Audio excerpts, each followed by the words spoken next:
costado del chat.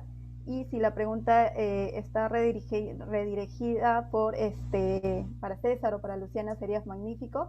Y bueno, aquí estamos conectados. Adelante, Melissa. Muchas gracias. Gracias, Yuri. Gracias, estimados participantes y miembros de APERU. De verdad que estoy súper contenta de ser la persona que va a moderar este conversatorio, además con tremendos líderes, ¿no? Como César y como Luciana, de verdad. Aprovechemos mucho el espacio. De verdad que creo que va a ser súper útil para todos nosotros.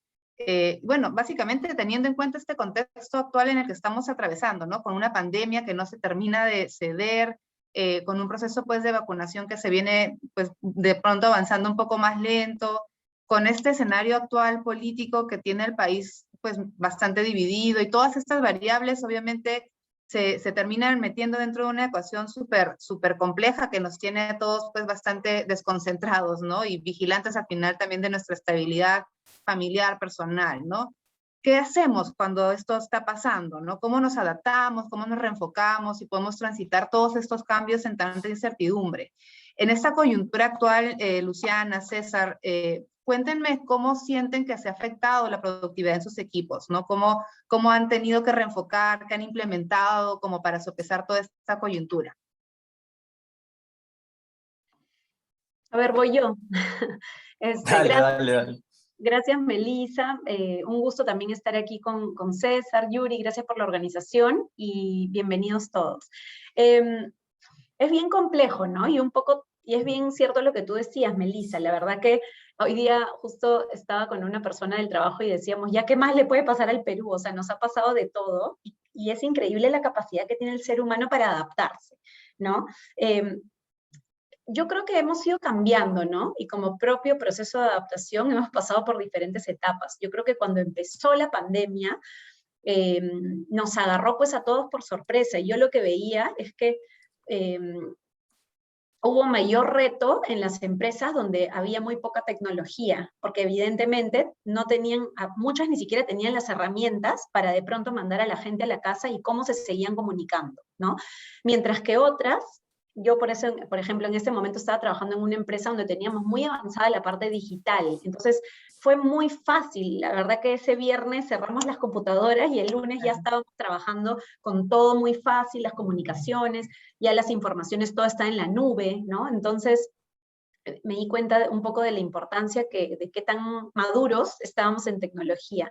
Y lo otro fue que al comienzo nos tocó a todos, creo, reorganizarnos con la convivencia con la casa y cómo se mezcló y ya dejó de haber esta división marcada entre casa, oficina, ¿no? La oficina se vino a la casa, los niños de los que tenemos hijos se quedaron en la casa y todo se volvió una cosa mezclada y nos tocó pues ahí organizarnos y tratar de ser productivos. Yo creo que al comienzo a todos nos ha costado, pero creo también que hoy hemos ido aprendiendo varias cosas. La primera es todos los colaboradores, todos hemos aprendido a organizarnos mejor en casa, los mismos chicos, los niños han aprendido también a entender los espacios de trabajo, y por otro lado, hemos ido desarrollando algunas herramientas que definitivamente ayudan a poder ser pues, más productivos, ¿no?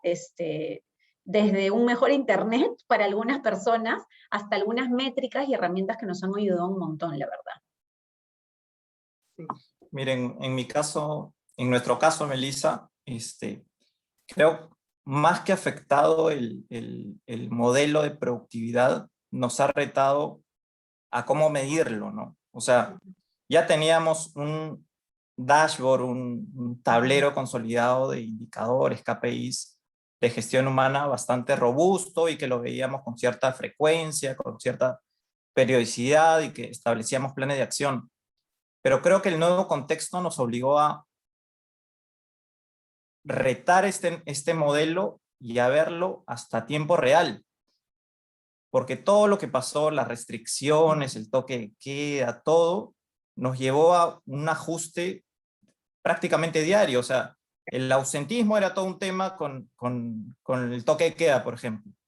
Entonces, eso nos obligaba rápidamente a tiempo real medir este KPI. Y así todos los indicadores, productividad, temas temas incluso hasta de costo laboral, temas de productividad por mega, productividad por planta. Entonces fue un reto que nos llevó a retarnos a cómo podíamos ser más rápidos en la captura y medición de información. Eso por un lado. Y lo que comenta Luciana es muy cierto, ¿no? O sea, con esta nueva onda que nos obligó, por el panorama, nos obligó a un home office nuevo, ¿no? Es un home office obligado prácticamente con una regla de juego totalmente distintas, ¿no? Que no las teníamos antes, nosotros estamos explorando. De hecho, el modelo, ya teníamos reglas de juego, teníamos unas ciertas experiencias, pero esto fue totalmente distinto, ¿no? O sea, fue de un día para otro, ¿no? Nos obligó a prácticamente experimentar y retar todo este modelo, y también rescato muchas cosas positivas, ¿no? O sea, por ejemplo, en los temas de capacitación. Antes la capacitación prácticamente era presencial y con algunas ondas virtuales, pero ahora con este nuevo contexto, la cobertura que podemos dar, la flexibilidad, los tiempos, las nuevas plataformas, el nuevo contexto nos obliga nos ha llevado a tener una capacitación con buen contenido, con buena cobertura, a tiempo real y con buenos resultados, ¿no? Yo rescataría a qué nos retó este nuevo contexto en términos de productividad a dos cosas, ¿no? Tener información mucho más ágil a tiempo real y a toda una nueva onda de digitalización, que un ejemplo es el tema de capacitación. Tal cual, tal cual. De hecho yo, pensando un poco ahorita también en lo que acaban de comentar, Luciana, César, un poco haciendo eco de ese momento, ¿no? O sea, llevándome o trasladándome a ese momento y lo importante que fue la gestión de los equipos de recursos humanos, evidentemente todos los equipos, ¿no? Pero recursos humanos tomó un rol bien protagónico en una toma de decisiones muy ágil, muy rápida, en pro de proteger al personal, a los colaboradores. Y recuerdo mucho el hecho de identificar nuestro personal de riesgo, ¿no? Y cómo ese personal de riesgo tenía que haber sido, digamos, tenía que salir, evidentemente, tenía que tener de repente, si podía trabajar desde casa, buenísimo, pero habían roles dentro de la organización que no podían trabajar desde casa, que era una atención al público, por ejemplo, que evidentemente eso ya no iba a poderse dar. Qué importante era también poder responder como compañía en ese sentido, ¿no? Y la productividad de esa persona que antes tenía un rol, por decir, ¿no?, de atención al público, que ya no lo iba a poder tener, ¿cómo reformulas en el equipo? ¿No? Para que esto, el servicio y la calidad se siga dando, los indicadores sigan pasando, y fue complejo, ¿no? Fue complicado, pero también, nuevamente, la resiliencia de esas personas que finalmente también terminamos de verdad, invirtiendo de repente más tiempo, más horas, cubriendo a alguien, al final era todos, ahí donde se da el sentido de equipo muchísimo, ¿no? Entonces, la verdad que sí retomo a esos momentos y es un orgullo sentir que se primó la salud de la gente. Y la productividad, digamos, si bien es relevante, al menos desde mi experiencia, lo digo, sí era un tema que nos preocupaba y un tema relevante, pero al final la productividad la hacen las personas. Entonces, qué importante era para nosotros también que estas personas estuviesen bien atendidas, cuidadas, ¿no? Entonces, por ahí también. ¿Algo ibas a comentar, César? Además, sí, te quería comentar, me acordaba este grupo de riesgo, que al comienzo los parámetros no estaban muy claros, y también qué pasaba con los sospechosos que iban saliendo, ¿no? Sí. Me acuerdo del primer caso que fue todo un tema, cómo activamos los protocolos, a quién llamamos, cómo se transporta, dónde lo ubicamos, y eso definitivamente poco a poco fue afectando la productividad. O sea, en la operación la fue afectando porque ibas teniendo menos gente, ¿no? Entonces, ¿cómo mantenías el equipo motivado? ¿Cómo mantenías las tripulaciones, ¿no? Para que sigan manteniendo un estándar de productividad. Y ahí nos metemos a un mundo de cosas, ¿no? Motivación, temas de resiliencia, como lo comentas, programas de productividad. Nosotros el 2020 hemos acelerado muchos programas de productividad que no los teníamos implementados y los teníamos en el mediano plazo hacer en algún momento. Y lo tuvimos que hacer Era- de manera rápida, con muchos aprendizajes, Sí. pero con muy buenos resultados. Sí. Otra cosa complementando lo que decía ahorita César y tú también, Melissa, es que, por ejemplo, ¿no? Una de las competencias de las que creo que todos veníamos hablando es esta capacidad de data, ¿no? De ser data Sí. analytics y de ser enfocados en data, ¿no? O tener culturas basadas en data. Pero yo creo que a muchas de las áreas de GDH nos ha pasado que veíamos la data como, sí, es una competencia del futuro, hay que trabajar hacia eso, pero no necesariamente, o por ahí lo habíamos trabajado más en, por ejemplo, en las áreas más numéricas, tipo planeamiento, finanzas, pero no como algo ya general. Y yo creo que una de las cosas que también ha acelerado es la importancia de tener data en todos los equipos en las empresas. Porque al final te permite tener con más objetividad, tomar decisiones, anticiparte, ver tendencias, proyectar, ¿no? Entonces, y ser al final mucho más eficientes, ¿no? Pero utilizar, y ahí viene también incorporar algunas tecnologías que en verdad hay unas que existen hace años, simplemente que no se habían tomado ya como herramientas para empezar a trabajar, ¿no? Exacto. Sí, y además, hablando un poco de eso, ¿no? De cómo terminamos aprendiendo lecciones al final también como equipos de gestión humana, de desarrollo humano. En ese camino que de hecho nos ha pasado a los tres de alguna u otra forma, ¿cuáles sienten que han sido las mejores lecciones aprendidas, ¿no? ¿Dónde creen ustedes que de repente, inclusive también porque de errores aprendemos, ¿dónde estuvo el error que generó un aprendizaje? ¿Qué prácticas han tenido que prestar más atención ahora? ¿No? Cuéntenme un poquito de eso. Si quieres, Lucy, empieza. ¿Empiezo yo? Dale. ¿Sí? Me mando. Una de las que yo me río mucho, yo me acuerdo cuando recién nos mandaron a la casa, algunos líderes que conozco decían, no, ahora no, ¿qué van a estar haciendo en la casa? Van a estar durmiendo, ¿no?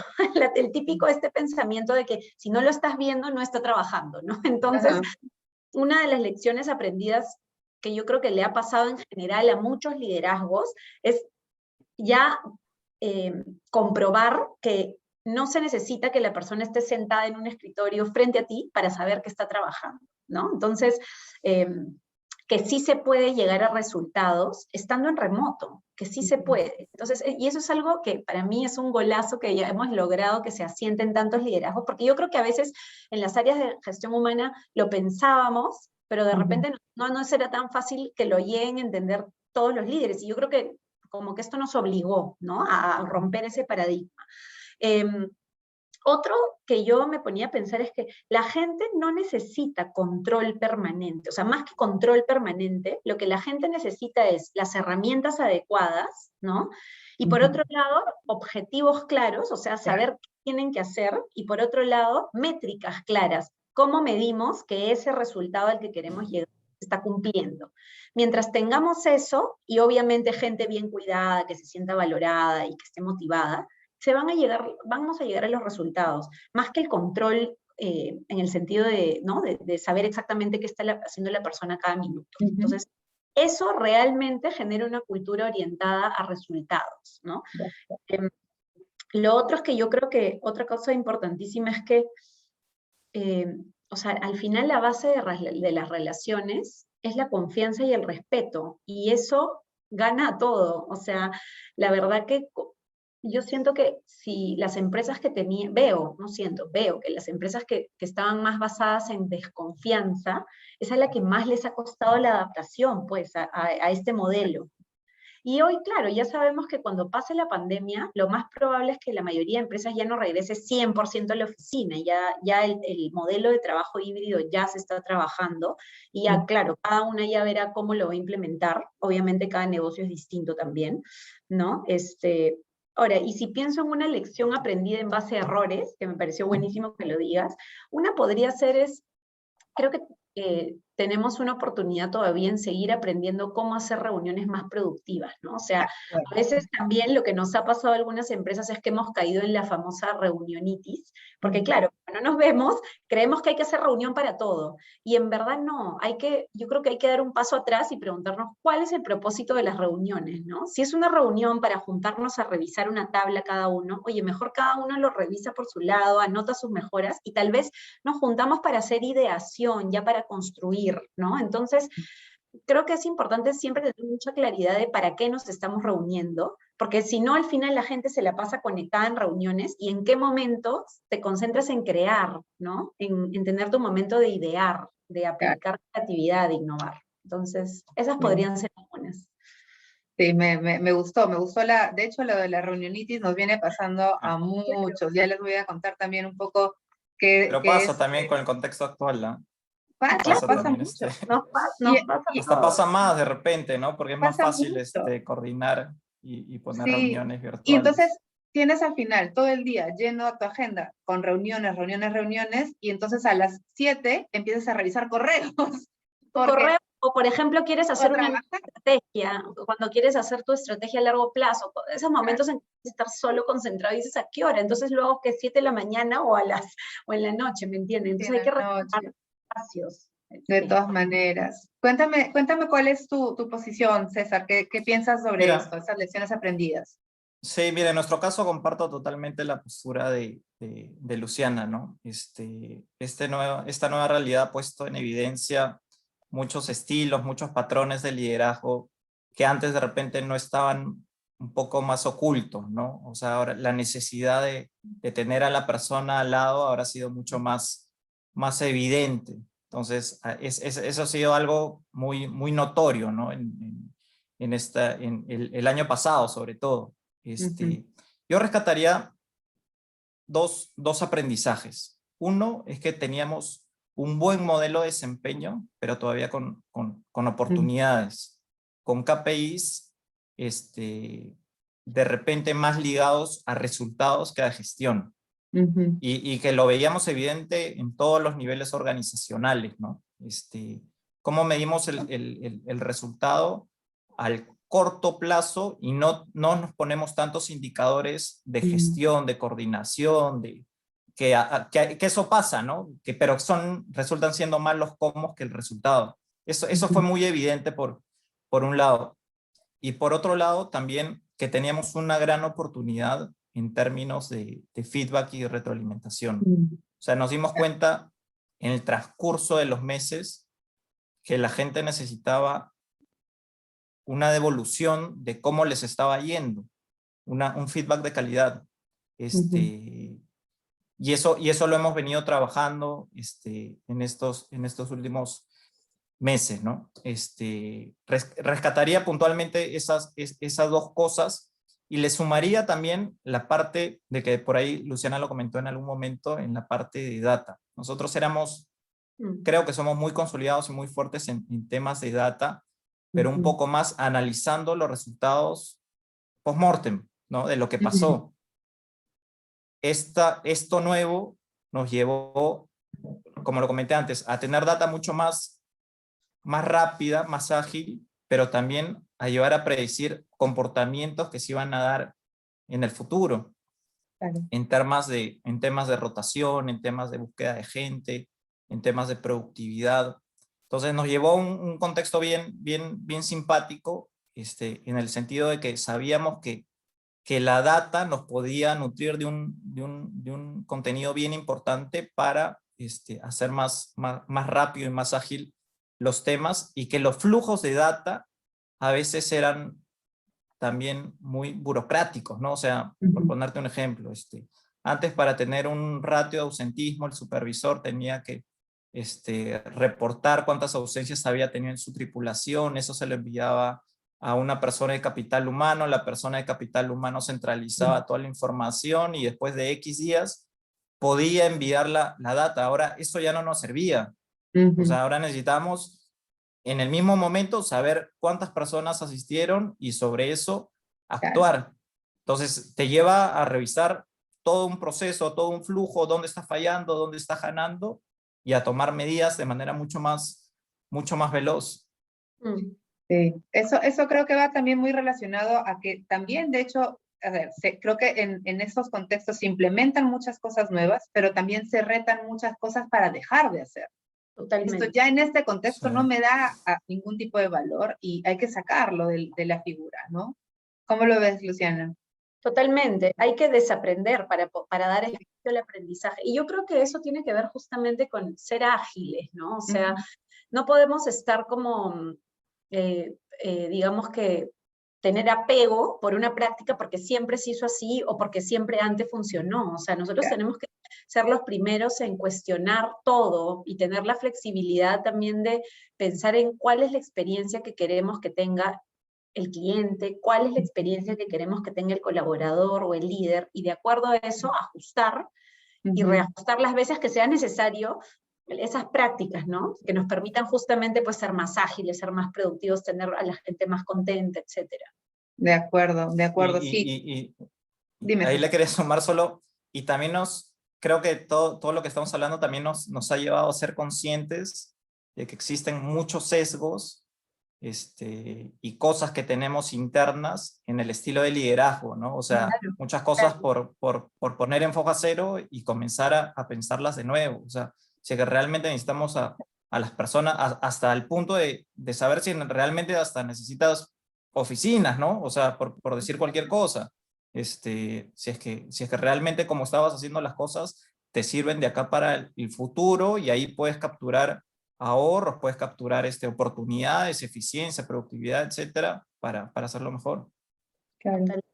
Tal cual. De hecho, hablando un poquito justo de eso también y conectando con las ideas previas, pensando un poco en esos líderes, ¿no? Porque claro, nosotros hablamos desde nuestra gestión de recursos humanos, de gestión humana, que de repente se nos hace de alguna manera más cercanos, somos más sensibles a esas realidades, pero no pasa con todos los líderes, ¿no?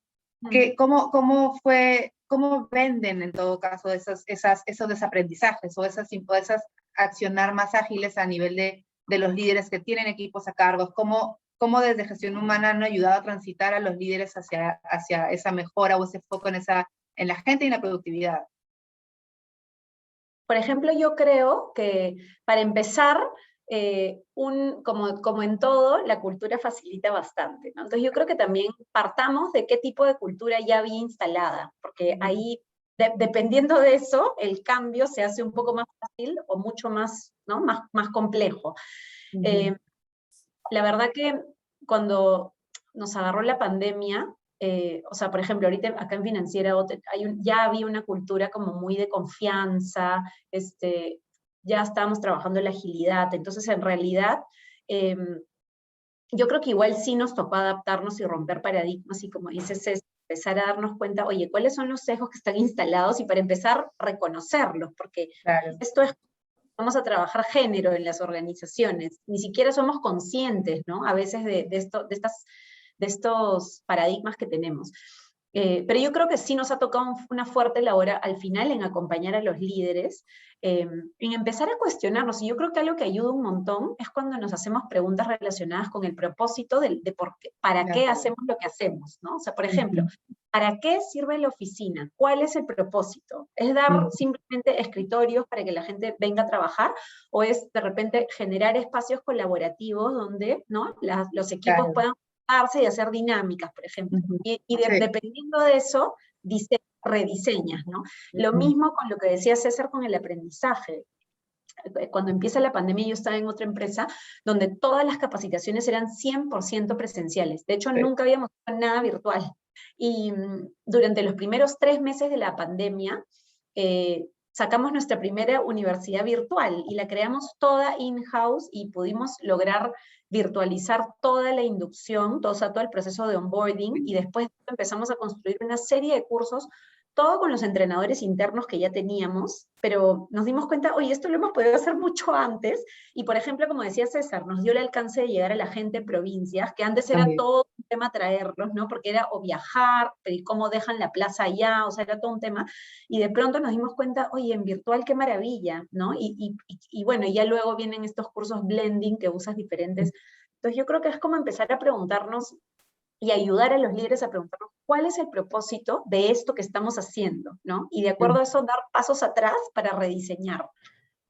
De acuerdo, de acuerdo. De hecho, me ponía a pensar, y claro, eso fue algo que, de hecho, lo podíamos haber hecho hace mucho tiempo. Sí. Y hablando de productividad, de hecho, eso te impacta directo, porque es un costo cero en viajes ahora, ¿no? Sí. En todo lo que son viáticos Sí, claro. para ese tipo de cosas. Y eso impacta directamente en la línea de rentabilidad de cualquier negocio. Totalmente. Entonces, ese ejemplo me parece súper adecuado. Cuéntanos, César, en tu caso, ¿cómo ayudaste a estos líderes a transitar esos cambios? Mira, en nuestro caso, creo que la comparativa, a ellos les ha ayudado mucho, ¿no? O sea, ¿a qué me refiero con la comparativa? De que algunos equipos comenzaron a desarrollar proyectos innovadores mucho más rápido, de manera mucho más veloz, y que probablemente antes hubiera llevado un tiempo largo. Power BI, dashboard, proyectos, flujos de trabajo, repensar procesos. Hay N ejemplos que podría poner. Y esa comparativa, yo creo que entre los mismos jefes, causó una sensación de que, oye, no es necesario que la persona esté acudiendo a la oficina o tenerlo al lado para que realmente dé resultados. Claro, eso ya fue luego de un transitar, luego el soporte de capital humano, el acompañamiento de los business partners, explicándole la cultura y el por qué, sobre todo, porque no era un tema tampoco que necesariamente así lo decidimos nosotros, ¿no? O sea, Claro. era un tema legal, lo teníamos que hacer así y que se adaptasen. Entonces, yo creo que esos dos componentes, uno de que tenían que reinventarse dentro de lo que tocaba, porque realmente era lo que tocaba, y otro, la comparativa de cómo iban avanzando otros equipos de trabajo, fue clave para que realmente hubiera un mindset de que, oye, no necesito a la persona, o no necesito un estilo de liderazgo muy cercano físicamente para que los resultados se den. Yo creo que esos dos puntos fueron bastante importantes. Otra cosa, Dime. perdón. No, dime, cuéntame. Ya, dale, perdón, es que otra cosa, mientras César hablaba, me acordaba también de, hay una cosa que yo le llamo la espontaneidad programada. ¿Ya? ¿Y a qué me refiero con eso? Claro, lo que pasa es que, claro, el espacio virtual hace que se haya perdido un poco la espontaneidad de repente de pasearte por los escritorios, ¿no? O decir, ya, vamos a almorzar así sin plan específico, vamos a tomarnos un café, ¿no? Esa espontaneidad que había en espacios de trabajo. Las pautas. Obviamente se perdió porque ahora todo es más como que te programa una reunión, ¿no? Claro. Pero entonces, algo que yo creo que fue importante, no sé si a ustedes les pasó, pero a mí me pasó con muchos líderes que al comienzo, ya pues, ¿no? Todos estábamos viendo ahí de navegar la incertidumbre de la pandemia que empezaba, pero luego llegó un punto que los equipos estaban agotados porque todo era trabajo, trabajo, trabajo, y se había perdido muchas veces esta espontaneidad de espacios mucho más distendidos e informales para matarse de risa, para celebrar, para no hablar de trabajo, ¿no? Conversaciones mucho más personales, si quieren. Entonces, a mí me pasó que muchos líderes me decían, es que eso no se puede hacer, en virtual no funciona, ¿no?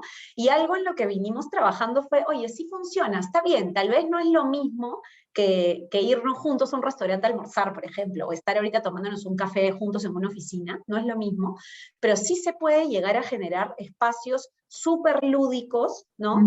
De juego, de diversión, de conversar sobre lo que quieras, la familia, qué hiciste el fin de semana, lo que sea, y divertirnos un montón. Y yo creo que eso también, al menos lo vi en muchos líderes que tuvimos que acompañarlos para que puedan generar estos espacios y se sientan cómodos en hacerlos, ¿no? Sí. Además que hay herramientas que también te ayudan a Hay un montón de incentivar herramientas. estos espacios. Eso sí iba a ¿no? preguntar, ¿qué herramientas podríamos recomendarle a la comunidad? Cuéntenos. Kahoot es una de ellas, ¿no? O sea, propicia un poco el juego entre el Kahoot. equipo de trabajo. Ese es el que más utilizamos nosotros, ¿no? Ay, buenísimo. Nosotros también usamos Kahoot, te matas de la risa. Hay una que es tipo, no sé si se acuerdan lo que era Tutti Frutti. Ay, no me acuerdo ahorita el nombre, pero después lo puedo compartir. Pero es buenísimo y lo hemos hecho hasta con 60 personas, todos concursando, y te va mostrando incluso la tabla de ranking y al final quedan los primeros. Todo el ¿Cómo mundo se llama?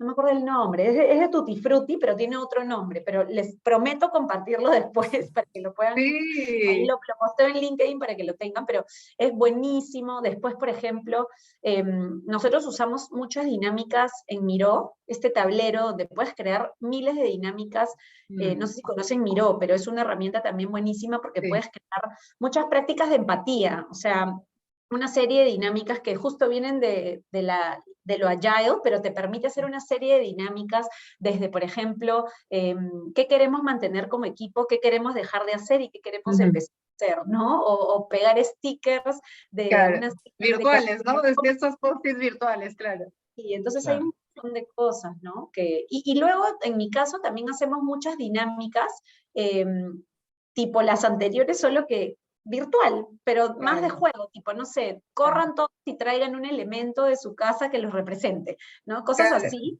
¿no?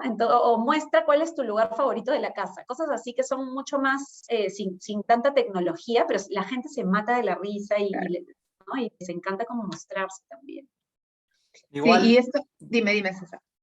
No, lo que iba a comentar es que de igual, lo que nosotros nos hemos dado cuenta y va en línea a lo que comentaba Luciana, que tanta programación, tanta reunión una tras otra te lleva a no tener esas pausas que generalmente tenías en la oficina, en donde nosotros hemos tenido que relanzar o reforzar mucho las reglas de convivencia, ¿no? Las reglas de convivencia del home office, no ponernos reuniones en determinados rangos de horarios, respetar algunas cosas, no necesariamente las cámaras siempre tienen que estar prendidas porque cada casa es distinta. Hay muchas cosas que hemos tenido que ir reforzando porque lo teníamos que hacer y porque sabíamos que la anterior, el contexto es totalmente nuevo y lo necesitábamos hacer, ¿no? Respetando cada situación particular. Eso ha sido súper importante, las buenas prácticas de horario, ¿sí o no? Y que también se conectan con la desconexión digital, que ahora está pues, ¿no? Como hablándose mucho más, pero no sé, tipo, no pongas reuniones después de tal hora, no pongas reuniones antes de tal hora, respeta las horas de almuerzo, ¿no? Y también yo creo que otra cosa que hemos venido trabajando es en trabajar mucho en la empatía, porque hay que entender que cada casa y cada familia es diferente. Hay mucha gente que necesita 2 horas de almuerzo porque tiene que cocinar en el momento. Tal vez otros tienen ayuda y simplemente salen de su escritorio y ya pueden almorzar, ¿no? Entonces, o gente que está con hijos dando vueltas por todos lados, necesita las mañanas un poco para ayudarlos un poquito con el colegio, sobre todo al comienzo que había que adaptarlos al homeschool, ¿no? Entonces, hay una serie o de repente yo tengo también, por ejemplo, los papás de niños chicos, veo que a veces prefieren terminar más temprano, de estar con los chicos, jugar, dormirlos, todo, y a veces prefieren conectarse en la noche un ratito más. Entonces, entonces no, tenemos que flexibilizar también los horarios y no ser como tan parametrizados con la gente, porque hay que entender que es una persona, pero es una familia. Claro. Sí. Lo cual te lleva nuevamente al modelo de resultados, ¿no? Sí, totalmente. La gestión de desempeño por resultados. Eso es exactamente, al final terminamos trabajando para resultados, o sea, más allá de que si lo hago en la mañana, en la tarde, en la noche, digamos, que seamos productivos, ¿no? Que vuelvo de nuevo al punto, ¿no? Que seamos productivos. Y aquí también, qué importante la comunicación, ¿no? La comunicación a nivel líder con sus equipos, pero la comunicación institucional también, ¿no? Creo que en ese sentido también, en estos momentos de incertidumbre, una comunicación no sé, del gerente general, del managing director, de cualquiera sea el rol, que es el representante, digamos, de más alto rango, si quieres, que sea quien finalmente promueva esto, creo que también hace toda la diferencia, como decías, Luciana, ¿no? El hecho de tener una cultura muy arraigada, con un liderazgo muy arraigado, eso también hace toda la diferencia, ¿no? Y al final también volvemos al punto, ¿no? Somos seres humanos, que cada uno tiene su historia y y el hecho de poder enfocarte en su bienestar hace que se vuelvan más productivos también. Entonces eso impacta directamente. Dime, César. Pensé que ibas a comentar algo. Ah, ya, perdóname. Ok, volviendo entonces un poquito a los siguientes temas que teníamos en la agenda para conversar. De hecho, cuénteme un poquito sobre justamente, ¿no? ¿Cuál es en home office, ¿no? Hablando del homeschooling, el home office, ¿cuáles son esos retos ahora? ¿No? Yo les comentaba cuando nos juntamos previo a esta reunión, y esa es a mí me ha pasado, ¿no? Estoy hablando de título personal. Yo venía como con un romanticismo muy elevado del home office y no, que es más o menos la panacea. Y ahora te das cuenta, o sea, finalmente ya listo, esto es el home office y el home office demanda una cantidad adicional de retos. ¿Cómo lo han podido ustedes como líderes superar, ¿no? ¿Cómo se han organizado? ¿Qué es un poco las recomendaciones que podrían dar sobre justamente el tema del home office? Yo sé que hemos hablado como más en salpicado, pero si alguna recomendación puntual sobre cómo gestionar el home office, ustedes desde su posición de líderes y bueno, y para con sus equipos, ¿no? En mi caso, voy a hablar primero a título personal, como mujer que trabaja, ¿no? Y que Claro. tiene hijos. Entonces, yo tengo hijos de 4 y 6 años, y tengo que admitir que al comienzo fue bien retador. La verdad que mi casa estaba patas arriba. O sea, no, al comienzo, como todos, estuve obviamente que sin ayuda, en la casa, los chicos eran chiquitos, el homeschool era un desastre al comienzo, no por el colegio, sino la adaptación. Entonces, bien retador, y llegó un punto que me daba cuenta, si yo estoy así, o sea, ¿no? Todo el mundo está tratando ahí de llevar esto como se pueda. Entonces, rápidamente, yo lo que empecé a hacer es abrir conversaciones para empezar con el directorio de, oigan, ya, a ver, tenemos que empezar a ser más flexibles, ¿no? Y justamente poner las cosas sobre la mesa, porque yo creo que no podríamos hacernos de la vista gorda como si no estuviera pasando nada, ¿no? O sea, no era tan fácil como decir, ya ahora trabajamos desde casa, sino que había un proceso de adaptación que seguir, ¿no? Así que en mi caso, pero también aprendí, yo siempre bromeo con mis hijos y les digo que tenemos nuestro propio cowork, ¿sí? Y se matan de la risa, ¿no? Yo les digo, a veces en mi escritorio y en el escritorio del costado está uno de mis hijos en su homeschool y todo eso, ¿no? Entonces, pero también ya ellos han aprendido a respetar y entender los momentos en que no hay interrupción, y ha sido buena la adaptación ya. Y lo otro es que también creo que algo súper importante para facilitar el trabajo remoto ha sido dar las herramientas necesarias a la gente. Y yo creo que esto ha sido vital, o sea, no solamente tener las herramientas necesarias, o sea, las empresas rápidamente han tenido que decir qué plataforma de comunicación iban a utilizar, ¿no? Hay un montón, ya hay Teams, Zoom, bueno, muchas, Google Meet, etcétera. Entonces había que decidir cuál usar y luego saber bien cómo usarla, porque en realidad hay un montón de, ¿cómo decirlo?, características que se pueden aprovechar dentro de estas plataformas, ¿no? Y tocaba capacitar rápidamente y hacer una estrategia de reskilling con los equipos de trabajo para que la gente sepa usarlo, y hasta incluso hay estos fondos, ¿no?, que virtuales.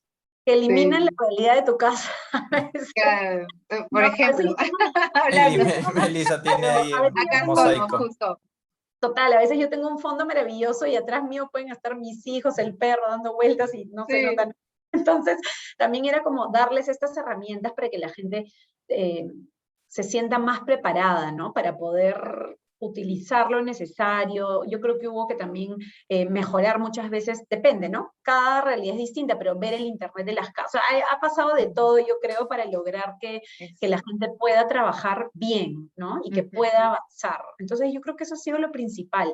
Ahora, también hay que entender que el home office actual es un home office como, yo creo que impuesto. Claro, no, pero aparte impuesto, y además pues con los chicos en la casa, lo mismo que un home office donde los chicos estuvieran yendo al colegio, ¿no? O los que no tienen niños en casa, por ejemplo, a muchos han traído a sus papás a vivir con ellos. O sea, es una realidad distinta, es un home office de pandemia, ¿no? Que además supone un reto.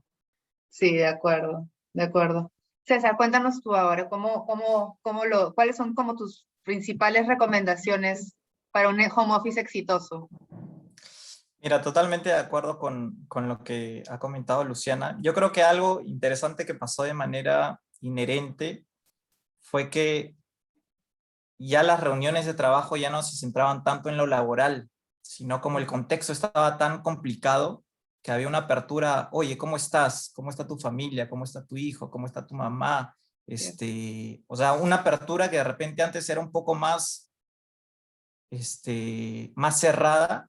El nuevo contexto, ni siquiera el nuevo contexto, ya fluía de manera mucho más natural preguntar por cosas personales, y esto habría un flujo bien bacán de conversación que luego ya te llevaba a temas laborales, ¿no? A temas de chamba.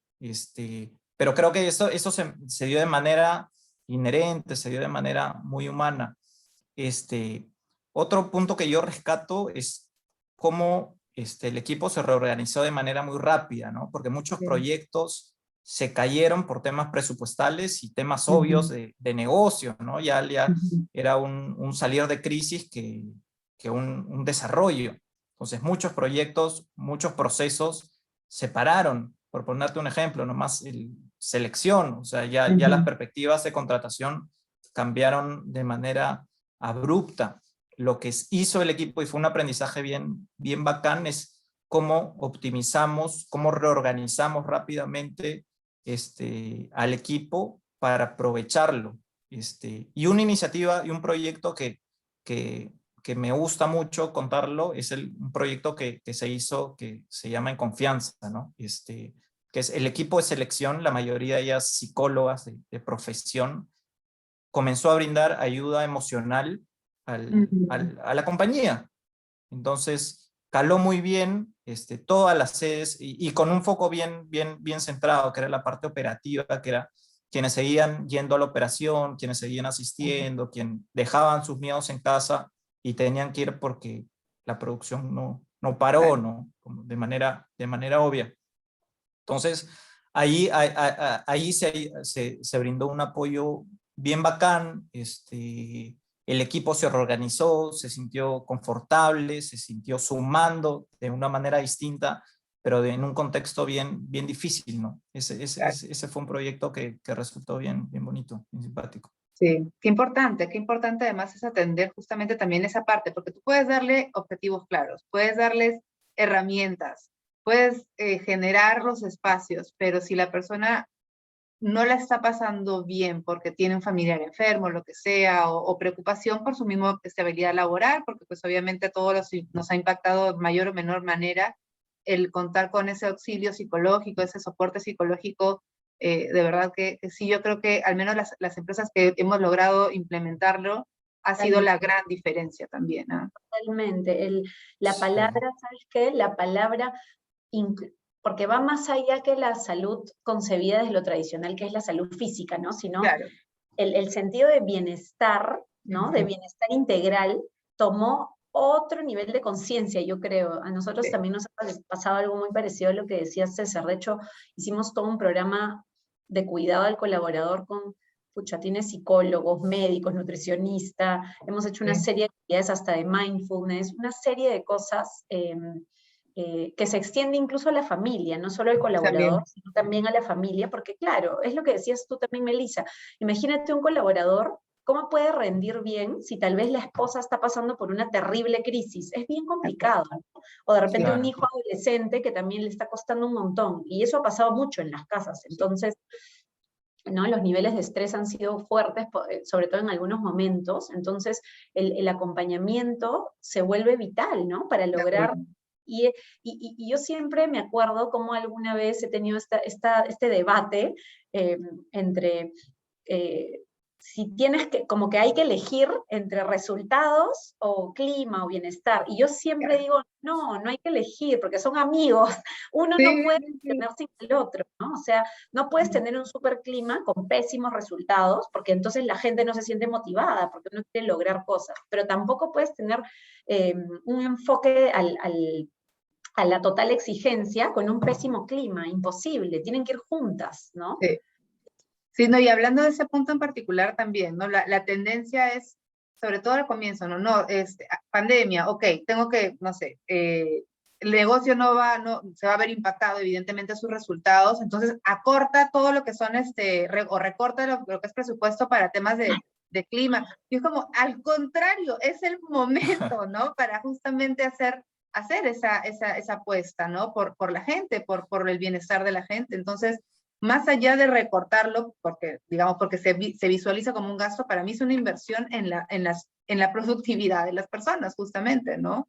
Sí, yo creo que es Entonces, eso, y eso es bien importante lo que dices, y también sabes que, mire, incluso, porque claro, también es cierto que algunas empresas la pasaron muy difícil, sí, ¿no? En esta coyuntura, porque sí se vio realmente afectados pues sus ingresos y por lo tanto, ¿no? Su resultado, la última línea. Y en esos casos, yo creo que ahí a veces, o sea, no nos damos cuenta del valor que tiene tener por eso líderes que tengan escucha activa y empatía, porque ya está bien, tal vez no hay el gran presupuesto para tener psicólogos, médicos, tanta cosa, pero tal vez sí podemos tener lo mínimo necesario, sí, para la parte de bienestar de salud, me refiero, claro, pero también líderes súper empáticos que generen conversaciones donde de sabes calidad. qué le está pasando a tu colaborador, ¿no? Más allá de cómo va tu KPI, ¿no? Sino cómo está tu Hay, casa, ¿no? Exacto. sí, hay un campo, creo que nosotros exploramos el año pasado y hemos tenido muchos aprendizajes.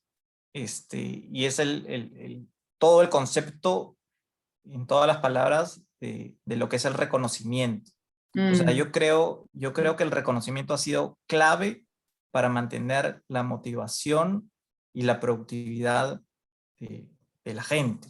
O sea, yo creo que el agradecimiento y natural de los líderes, de los equipos de trabajo, de toda la plana directiva ha sido fundamental Sí, para insertar una cultura en donde el operario el operario sabía que tenía que asistir o seguir siendo productivo para suplir a su compañero que de repente claro. estaba identificado en un grupo de riesgo. Entonces, incentivar esa cultura ha sido fundamental para que las cosas se hayan dado y seguro les ha pasado a ustedes, ¿no? O sea, el agradecimiento, el reconocer los resultados, el reconocer el simple hecho de ir a trabajar, así, dejando todas las cosas y todo el contexto que cada uno tiene de manera personal, ha sido fundamental para avanzar en un año bien difícil, ¿no? Sí, Totalmente. de acuerdo. Ok, y de hecho, pensando ahora que comentaste que no todos KPIs, pero vamos a hablar de KPIs ahora. Cuénteme un poquito sobre cómo tuvieron que evolucionar, si es que lo hicieron además, y los procesos de evaluación de desempeño. O sea, lo que suele pasar en las compañías digamos, hablando un poco desde mi perspectiva personal también, en su momento, claro, se perdió un poco el foco, ¿no? Porque la idea era, estamos en modo sobrevivencia, entonces, oye, pero lo que me hacía sentido ahorita en 3 meses ya no me hace más sentido. Entonces, cuéntenme un poquito qué pasó, ¿no? ¿Cómo ustedes han acompañado o han hecho evolucionar esos procesos de evaluación de desempeño? Antes, si son anuales, si son cada 6 meses, cuénteme un poquito de eso. O sea, en mi caso, lo que nos ayudó es que teníamos un proceso de gestión del desempeño que ya era trimestral, es decir, se definían objetivos sí anuales, pero con cortes trimestrales, ¿no? Lo que sí tuvimos que hacer fue que evidentemente llegó la pandemia y tuvimos que replantearnos en algunos casos algunos objetivos, ¿no? Eso sí, pero ya, por suerte, ya teníamos instalado un sistema súper ágil, la verdad que era con una plataforma súper, y ya la teníamos instalada de manera trimestral, se evaluaba ya en base a objetivos, o sea, numéricos, y en base a competencias, o en nuestro caso era de cultura, entonces ya esto se daba naturalmente, y eso hace que, o sea, para mí los mejores sistemas de gestión del desempeño tienen que ser así, ¿no? Tienen que ser continuos, porque te permite, cortos, continuos, y te permite reforzar y corregir rápidamente, ¿no? Porque si no es muy ya para mí los que son anuales pues ya es antiguo y ya eso creo que quedó como súper atrás, pero bueno, sigue siendo así. Y algo que también hemos hecho es empezar a dejar de trabajar tanto por KPIs y empezar a trabajar más con los famosos OKRs, ¿no? Es decir, tener objetivos grandes con métricas que nos ayuden a asegurar que se cumplan esos objetivos grandes, ¿no? Y esas KRs, ¿no? Sí pueden ir cambiando en el tiempo y redefiniéndose más en corto, ¿no? Con revisiones siempre trimestrales, incluso mensuales Excepciones. en algunos casos, exactamente, sí. Claro, Luciana, claro. nada más para asegurarnos de que nuestra audiencia lo tiene así como súper claro, cuéntanos qué significa OKR, o sea, las siglas OKR. O sea, las siglas tienen que ver con objetivos y key results, ¿no? Y Key results. resultados claves que aseguren esos objetivos. A la diferencia de un KPI normalmente es solo un numerito, ¿cómo decirlo? Sí, un número específico que te Un permite ver algo. resultado. Un resultado para... Pero en cambio un OKR te permite asegurar un objetivo, es distinto, es como más grande, ¿no? Y a la vez es más aspiracional, te permite además modificar los planes de acuerdo a la necesidad, entonces te permite trabajar mucho más ágil también, ¿no? Otra cosa que ha sido importante para nosotros, en este sentido justo de trabajar con OKRs, es trabajar más con métricas que midan equipos y no solamente el KPI personal, o sea, dejar de Claro, trabajar tanto claro. por el individuo y más por el logro de equipo, ¿no? Porque cuando tú compartes resultados como equipo, generas una serie de sinergias, trabajo en equipo, colaboración, a diferencia de estas métricas antiguas que iban mucho más por el individuo y que incluso a veces chocaban contra la del otro. Sí, Entonces, sí. sí, eso ha sido Buenísimo, nuestro caso. buenísimo. Y en tu caso, César, cuéntanos cómo ha Mira, en evolucionado. nuestro caso, pasó lo que contó Luciana. Se tomó la decisión de que el 2020 no se midan objetivos personales, porque hubo proyectos, presupuestos, etcétera, que cambió y todo fue un resultado global de país. Entonces, eso culturalmente nos llevó a todos a empujar un mismo barco, un mismo resultado, que dentro de todo fue positivo dado el año. Sí nos dimos cuenta que el modelo tenía oportunidades, ¿no? Tenía oportunidades de periodicidad. Estamos explorando, de hecho, el modelo que cuenta Luciana de los OKRs. Creo que vamos a ir ese camino.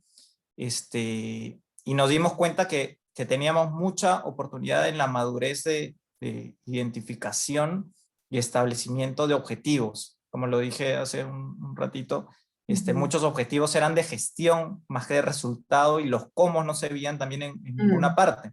Entonces, el modelo no nos ayudaba en ese aspecto. Y lo que sí actuamos rápidamente fue en el feedback, por las alertas que sentimos, ¿no? Entonces, incentivamos una cultura de mucho feedback. De hecho, establecimos una cantidad de retroalimentaciones al año y nos dimos que ese pauteo nos ayudó a que esto fluya de manera muy natural. Y qué cosa también comenzamos a hacer es a medir la calidad del feedback. De hecho, lo acompañamos con toda una metodología de cómo brindar feedback a través de First Conversations. Lo cual nos ayudó, nos aseguró de que el feedback o que les diéramos las herramientas a los líderes de que el feedback iba a ser de calidad. De hecho, en eso estamos, en ese proceso de implementación. Lo hicimos a la plana gerencial, a la directiva, y ahorita estamos en los mandos medios, ¿no?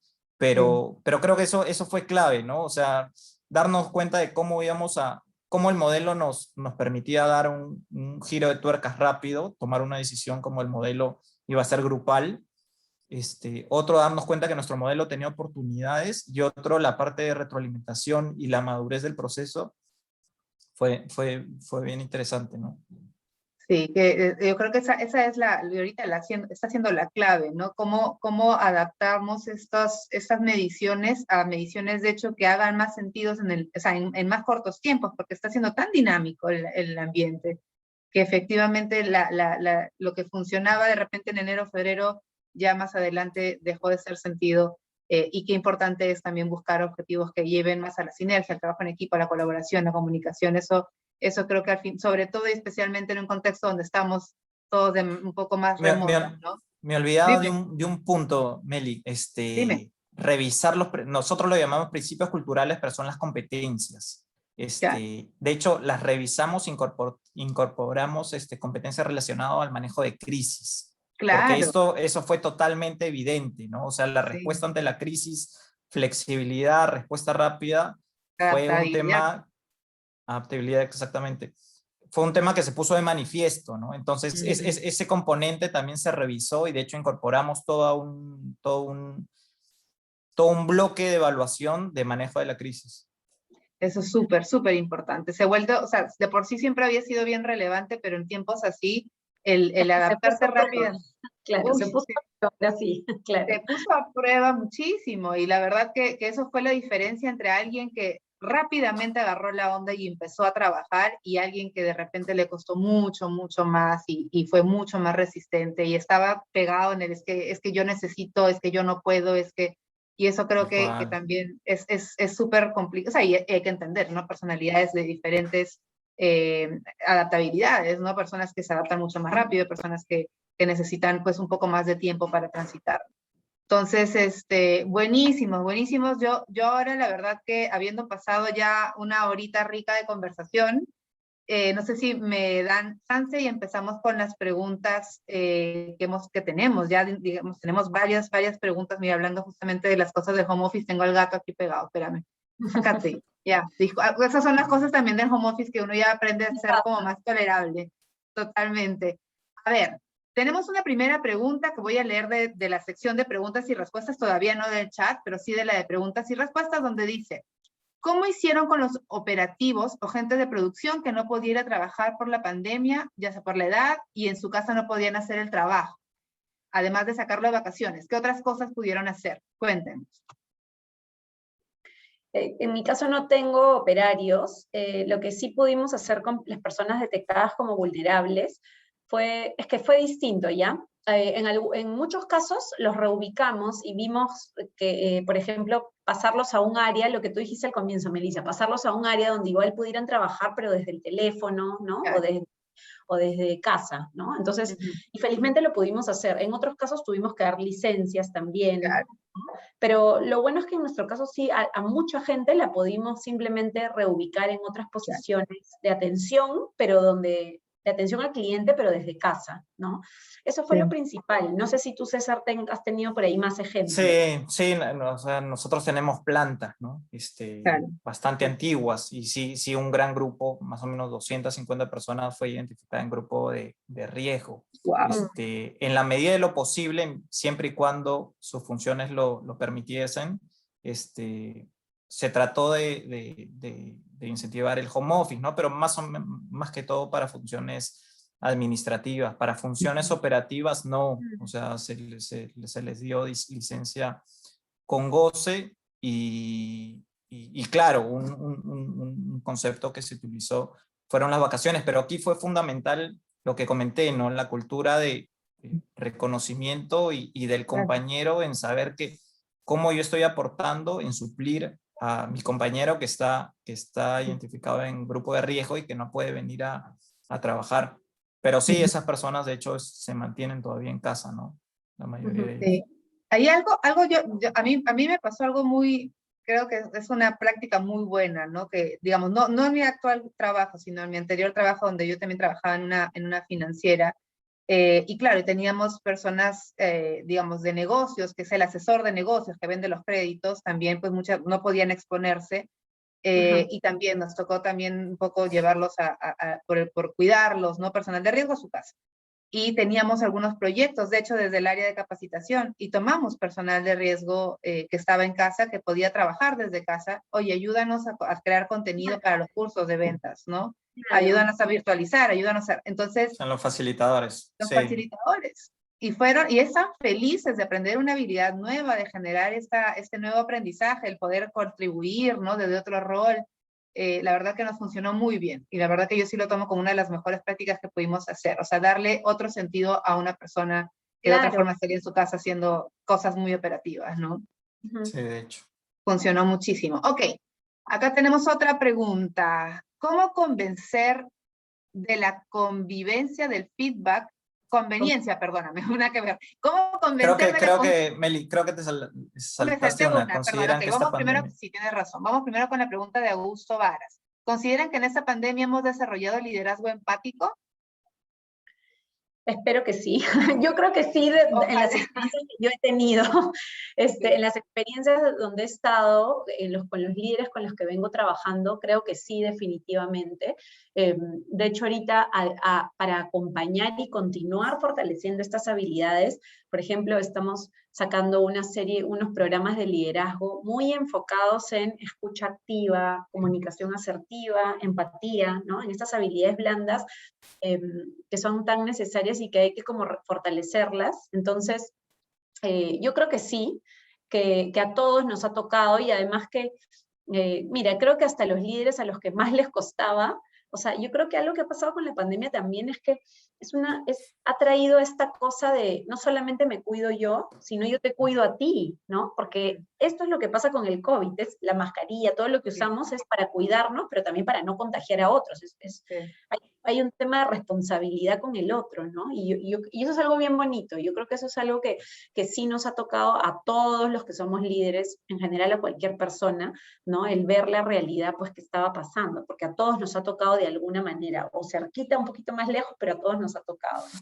Sí, eso iba a decir. O sea, el hecho que a todos nos ha tocado, todos nos hemos sentido vinculados Claro. en lo malo, o sea, ha hecho que la empatía sea un tema que Porque naciera, te obliga a ponerte que en el fluyera lugar. inherente. Sí, por supuesto. Entonces, Sí. saber que tal persona tiene un hijito y a esa hora tiene clases, ya te lleva a repensar algunas cosas, ¿no? Si es que es el horario oportuno, tiene También. personas adultas en su casa. Entonces, o sea, hay muchas cosas que definitivamente la empatía del líder la ha visto reflejado, ¿no? Sí. Tiene que haberlo visto reflejado. Es que eso es lo otro, ¿no? Yo creo que si después de un año de encierro, más de un año de estar en este contexto, si, digamos, si es que no te ha tocado, ya sea como decía Luciana, ¿no? O más cerca o más lejos, de todas maneras te toca, ¿no? Te tocan venas muy emotivas. Sí. Entonces, sí, definitivamente nos pone en una posición muy, muy de empatía. Ok, entonces, ahora sí vamos por la pregunta de Santiago Leiva. Dice, ¿cómo convencer de la conveniencia del feedback a los supervisores en los casos que siguen sin hacer contacto personal con sus colaboradores? Qué complicado. A ver, ¿cómo los convencemos? O sea, yo creo que hay que hacer mucha sensibilización, ¿no? O sea, creo que en las empresas donde no esté instalado el feedback, y César ahí dio un muy buen ejemplo, hay que trabajarlo activamente. O sea, a veces creemos que es tan fácil como decirle a los jefes, tienes que dar feedback, pero no es así. Hay mucha gente que no sabe ni siquiera cómo, o yo encuentro muchos líderes que casi que le corren al feedback, ¿no? Para mí, las empresas más maduras en relación a una cultura de feedback, mira, son aquellas donde todos los niveles de la organización están preparados para dar y recibir feedback. ¿A qué me refiero con eso? Las más avanzadas son aquellas donde un líder puede recibir feedback de su colaborador y tomarlo como una oportunidad para crecer. Eso es lo máximo, ¿no? Claro. Entonces, pero para hacerlo hay que alcanzar un nivel de madurez que requiere disciplina, o sea, sí requiere de un trabajo estructurado por ejemplo, miremos la evaluación de desempeño. Si es anual, algo que practicas una vez al año, ya te olvidaste y se te hace súper difícil, pero si tienes espacios formales donde promuevas un feedback por lo menos trimestral, ¿no? Es como montar la bicicleta, o sea, lo tienes que hacer a cada rato y cada vez... Generas el hábito. Claro, y cada vez se te hace un poquito más cómodo, ¿no? Entonces, hay que generar espacios, después hay que hacer talleres donde hagan role plays. Hay una serie, yo creo, de herramientas donde podemos ayudarlos a desarrollar la habilidad, sentirse más cómodos, y también es enseñarles cómo hacer un buen feedback para empezar, ¿no? Porque no es lo mismo que yo venga y te critique, a que yo venga y pueda hacer algo mucho más estructurado donde tú te des cuenta que es para tu mejora, ¿no? Donde incluso terminemos con un plan de desarrollo para mejorar esos temas que están faltando, ¿no? Entonces, yo creo que sí se puede hacer, pero hay que generar los espacios y mostrarles la apertura para tenerlo. Incluso un supervisor o un jefe que pasa él mismo por una buena experiencia de feedback, es decir, donde el sugerente le da un feedback que le sirve para mejorar, también lo incorpora y dice, oye, esto me sirve a mí, bueno, le va a servir a mi colaborador, ¿no? Mira, Yo lo que creo es que no hay que convencerlo, ¿no? O sea, si es que llegamos a ese nivel, ya tendríamos que dudar si es que él como gestor de equipos es la persona indicada para esa posición. O sea, Exactamente. partamos de allá, ¿no? Y también qué cosa hemos hecho nosotros como empresa para reforzar esa cultura. Porque claro, si es que no hemos hecho nada, pedirle va a ser algo totalmente nuevo. De hecho, las mejores prácticas también nos dicen que empresas top en este proceso ya ni siquiera tienen modelo de gestión en curso, porque ya es un tema cultural y es un tema que se da. Entonces, yo me quedaría con eso, ¿no? Primero hacer el diagnóstico, ¿qué cosa he hecho yo para que esto se propicie? Y si es que lo he hecho, si es que esa persona es la indicada, ¿no? Porque si es que lo he hecho y esta persona no lo quiere hacer, él como gestor de equipos no le importa su gente. Entonces, cuestionaría al supervisor. De acuerdo, sí. Y aquí nada más haciendo solamente hincapié en algo que sí me parece bien relevante, ¿no? Qué importante es, un poco, una vez que ya identificas que es, digamos, que el feedback es lo importante que es muy importante también enseñar a dar feedback, porque un feedback mal dado también es una muy mala experiencia. Claro. Entonces, eso también, o sea, todo lo que pudiste haber construido desde gestión humana, un líder que no sepa dar feedback te lo borra completamente, ¿no? Entonces, sí hay que preparar a los líderes ahí. Eso sí es bien importante. Sí, hay que preparar a los líderes y hay que también, algo bien importante, sobre todo para las empresas que no lo tienen instalado, es hacer una sensibilización también con el colaborador. O sea, el colaborador tiene que saber para qué sirve, ¿no? Claro. Porque, claro, si vas de frente a la defensiva, es bien difícil que lo tomes, ¿no? Entonces hay que trabajarlo un poco y también depende en qué nivel se ha trabajado en cada empresa. De acuerdo. Ok. Totalmente. Vamos a ir con la siguiente pregunta de Rosa Díaz. Dice, trabajo en el sector público, tengo niños de 1 y 5 años, siento mucha falta de empatía de parte de mis jefes que me exigen trabajar más que cuando era presencial y ahora incluso hago horas adicionales en el fin de semana. Pero no puedo cambiar todavía de trabajo. ¿Qué podría hacer? ¿Cómo podemos ayudar a Rosa para que pueda tener esa conversación crucial con sus líderes? Yo creo que, o sea, yo es que no, claro, no sé bien de qué empresa se trata y cómo es ese líder, entonces es difícil como aconsejar a ciegas. Lo que sí, yo en general tiendo a ser muy promotora de poner las conversaciones. Siempre digo en todos los lugares con las que trabajo y, ¿no? Siempre les digo, lo que no se habla no se mejora, ¿no? Es como las relaciones, ¿no? Es como una relación de pareja, ¿no? Si tú no hablas las cosas con las que no te sientes cómodo, lo que no está funcionando, nunca va a mejorar. Entonces, yo tiendo a ser muy promotora de poner las conversaciones, ¿no? Claro que, y también todo está en cómo se llevan, ¿no? Obviamente una cosa es llevarla en modo de queja, otra cosa es llevarla en modo de, oye, me está pasando esto, mi casa, Claro. esta es mi realidad, ¿qué podemos hacer, no? Ahora, de nuevo, soy cauta en dar este consejo porque no sé cómo son los líderes, ni qué empresa, cómo es la cultura de allá, ¿no? Pero en todo caso... Pero la conversación. Sí, poner la conversación, Sí. y por otro lado es lamentable, sí es verdad que, sí, pues en algunas empresas igual hay probablemente muy poca empatía en relación a la realidad que tiene cada persona, ¿no? Y a las familias. Yo siempre digo que importante es darnos cuenta que no estamos impactando solo en la vida de los colaboradores, sino que estamos impactando en familias enteras, ¿no? Porque, claro, son familias enteras y eso nunca nos lo podemos olvidar. De acuerdo. Sí, igual hay que conocer un poquito mejor la situación.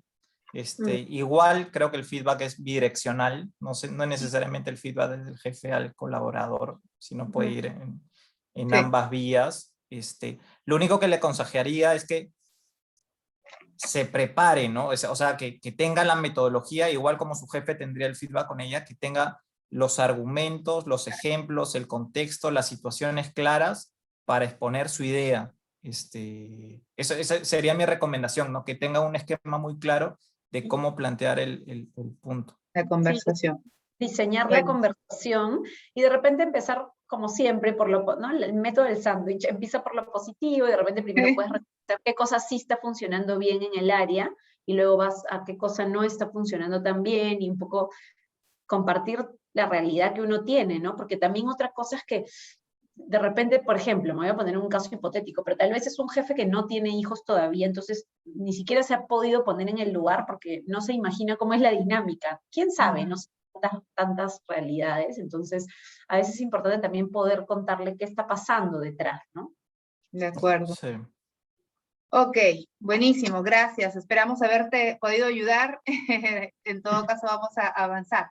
Dice, hola César, Luciana, Melissa, gracias por tan buena información y puntos de vista. Quería preguntar, en sí, ¿cuál es la relación entre la incertidumbre y la productividad? Y en la práctica, ¿cuál es el punto en el cual la incertidumbre empieza a ser perjudicial para la productividad? Nos piden ejemplos precisos. Ay, la incertidumbre, esa es una palabra que me encanta, porque, ¿sabes qué? Siento que la incertidumbre nos conecta con nuestra vulnerabilidad, y es una maravilla porque la vulnerabilidad es una de las características que nos conecta con ser humanos. O sea, el ser humano es un ser vulnerable, y a veces queremos hacernos los que somos fuertes y que todos sabemos qué hacer, ¿no? Que estamos así recontra planificados y con todo bajo control, pero la verdad es que hay vulnerabilidad en todo, ¿no? Es cierto que en terrenos donde hay mucha incertidumbre, sí veo que puede terminar afectando la productividad en muchas personas. Hay personas que tienen más capacidad para navegar en momentos de incertidumbre, y muchas personas a las que les cuesta muchísimo más y que pasan por mucho más estrés cuando hay incertidumbre. Creo que algo que ayuda mucho, a ver, a mí, ¿qué me ha servido? ¿Ya?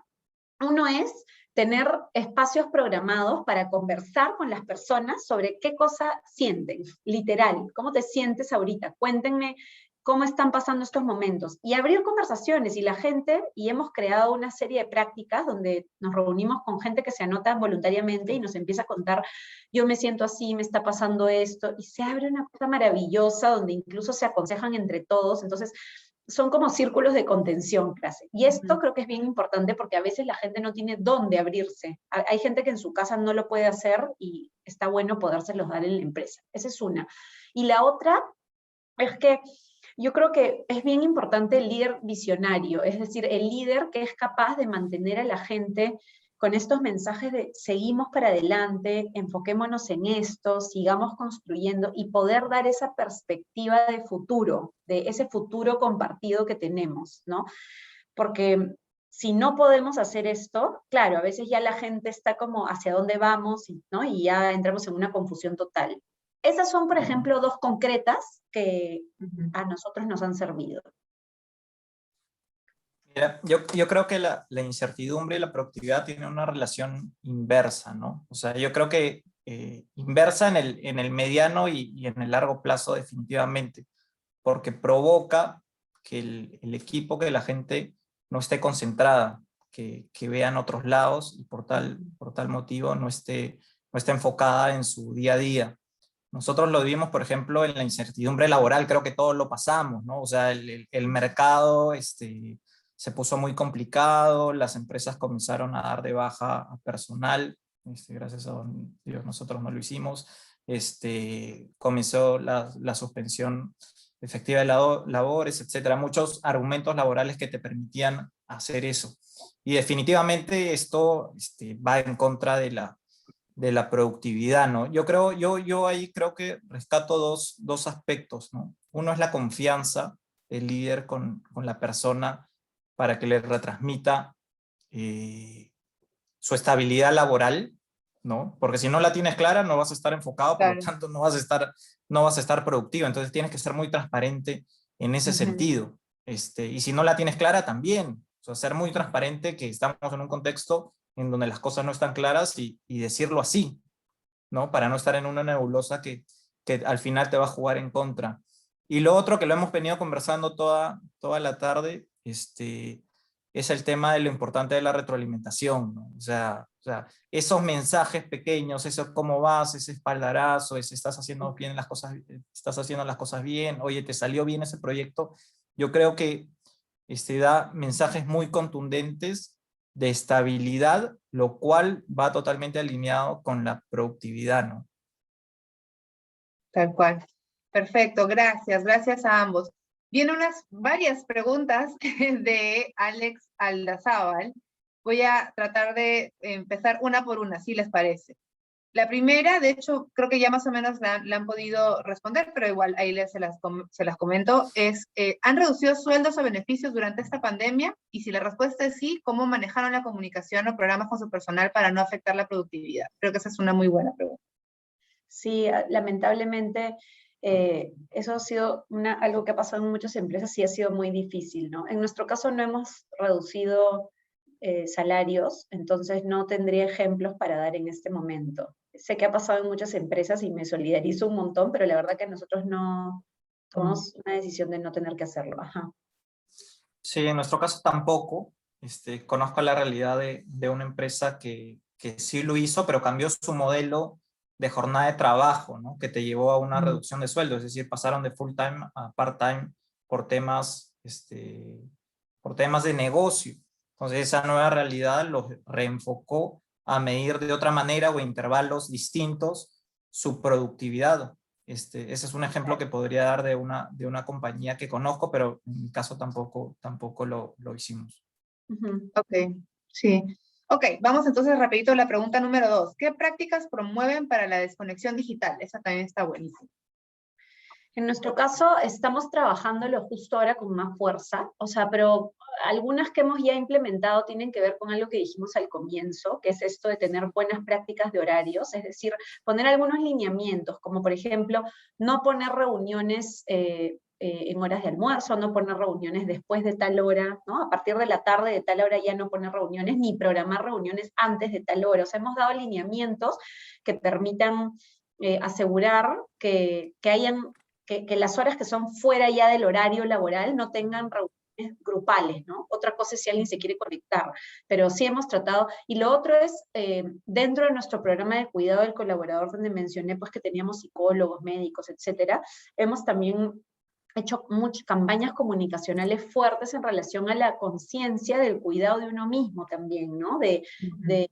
Para mí la desconexión digital va incluso más allá de las horas de trabajo, porque a veces la gente cierra la computadora, pero luego se sienta en el sillón y prende la tele, ¿no? Y luego agarra el celular y se mete a sus redes sociales, y al final se pasó, no sé, 20 horas metido en un aparato. Entonces empezó a sacar mucho más mensajes de, oye, hay actividades que no requieren de tecnología, haz ejercicio, juega con tus hijos, cocina, sale a caminar, ¿no? Entonces, lee un libro.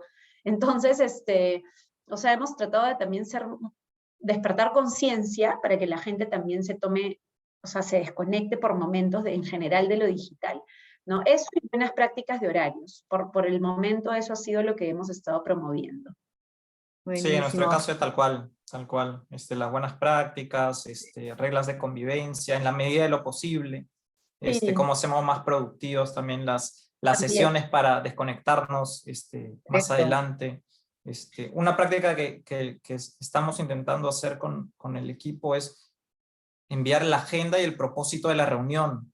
Eso, Cosa que ya no llegas a explicar un contexto o a dar un preámbulo de 30 o más tiempo, ¿no? Sino ya entras al grano y te concentras en las acciones. Sí. De acuerdo, ok. Y la última nada más ya como para, y bueno, me voy a poner primero en el punto 4, las felicitaciones a la financiera O de pertenecer a los mejores puestos en Great Place to Work. Esas felicitaciones para Luciana. Gracias. Y bueno, y antes para no dejar la última pregunta, dice, ¿no? Como líderes, ¿qué habilidades blandas o duras buscarían en su equipo de trabajo hoy en día, sabiendo que la pandemia ha cambiado mucho las reglas del juego? A ver, respondo rapidito. Habilidades blandas, mira, de manera general, data, la verdad que eso es ahora ha sido la diferencia. Tiene mucho más valor, entonces data, gente con habilidad numérica, que le guste la data. Yo tiendo a buscar perfiles que les guste la tecnología. No necesariamente ni siquiera tienen que haber ya estado en una transformación digital, porque muchas empresas aún no han hecho o están empezando la transformación digital. Claro. Pero sí me gusta mucho la gente a la que le gusta la tecnología, esa gente techie que se baja apps y que anda investigando. Eso es algo bien bonito. Y Otra cosa que es súper importante es la gente que tiene flexibilidad, ¿no? Flexibilidad, adaptabilidad. Y otra cosa que también me gusta un montón es la gente curiosa, ¿sabes? Sí. Yo realmente valoro la gente que es súper curiosa y que le gusta investigar, leer, le gusta incluso investigar sobre temas que no son necesariamente su especialidad, porque siento que la capacidad para aprender rápido se ha vuelto vital. Mira, con esto lo hemos visto, es las personas que más rápido se pueden adaptar, ¿no? Y entonces, esas son... Y que puedes mover, además. Si una persona funciona mover, la puedes mover totalmente. Exacto, y pueden tomar otros retos mucho más rápido. Entonces, esas habilidades, por ejemplo, yo, las valoro bastante en cualquier persona, ni siquiera, o sea, tanto en GDH como en otras áreas. Sí. Y la capacidad de desaprender, ¿no? Porque también tenemos que desaprender muy rápido para aprender nuevas cosas, para ser más empáticos, para llegar al resultado. Entonces, yo creo que es, además a la que he dicho Luciana, la capacidad de desaprender y reinventarse, Sí. sobre todo en muchos perfiles que los creíamos que no podían, ha sido muy bueno, ¿no? Y ha sido sorprendente. ¿Y sabes qué requiere eso? Ser humilde, ¿saben? Porque, claro, para tú poder estar dispuesto o dispuesta, ¿no? A decir, ya, voy a dejar atrás todo esto que ya sabía para aprender de cero, requiere ser humilde y decir, pues, o sea, no soy el que sabe todo, sino, y eso también es algo que valoro un montón. Así es. Buenísimo, buenísimo. De ahí tenía algunas, realmente las preguntas del chat son muy parecidas a las que ya respondimos, por ahí si nos quedó alguna, te pedimos, Yuri, ahí ayuda para de pronto hacérnosla llegar, poder hacer la respuesta, pues ya sea por alguna de las plataformas de Perú, pero de verdad te queríamos agradecer muchísimo, quería agradecerle también a César y a Luciana, tremendos líderes, y la verdad que nos hemos ido súper llenos de información y de herramientas también, pues para poder practicarlas ahora. Yuri, te dejo ahora a ti un poco la palabra. Muchísimas gracias a ustedes, Melissa, César, Luciana, por participar en este conversatorio. Estoy segura que los asistentes se han ido con bastante aprendizaje y nada, invitarlos luego al finalizar el conversatorio que lean la revista Perú. Este lunes se lanzó, así que hay bastante información muy buena de recursos humanos y nada, invitadísimos para que puedan leer la última edición. Muchas gracias, César, Luciana, Melissa. Les cedo la palabra. No, gracias a ustedes. Yo también aprovecho, agradezco a Melissa, gracias, nos has hecho sentir súper cómodos. Yuri, muchas gracias como siempre por la organización y todo el apoyo.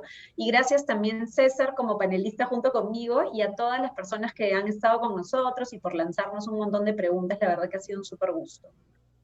Igual. Muchísimas gracias, Luciana, Meli, Yuri. La verdad es que ha estado súper entretenido este espacio. Lo hemos aprovechado al máximo y nada, esperamos estar pronto con ustedes.